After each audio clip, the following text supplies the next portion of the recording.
Salmon poke is a variation of the traditional Hawaiian dish poke.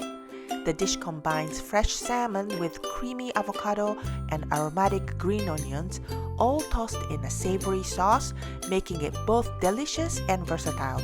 Full recipe is on JapaneseCooking101.com. First, we are making the sauce. In a small pot, combine soy sauce and sake and bring to a brief boil and let cool completely. Once it's cooled to room temperature, transfer to a bowl, add sesame oil, grated garlic, and sesame seeds, and mix. We are going to cube the ingredients. Today we are using fresh sashimi grade salmon.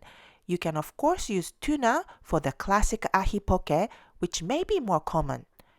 Cut the salmon into bite-sized pieces. Cut the avocado in half and remove the seeds and peel. And cut it into cubes in about the same size as the salmon. Slice the green onion diagonally and thinly. And we add everything into the bowl and toss with the sauce. You can add some wasabi or your favorite chili sauce if you like an extra kick. Marinate for at least 15 minutes and serve. You can enjoy the salmon poke as is with some salad or over rice. Our poke is simple yet delicious. Hope you like it. 美味しいね。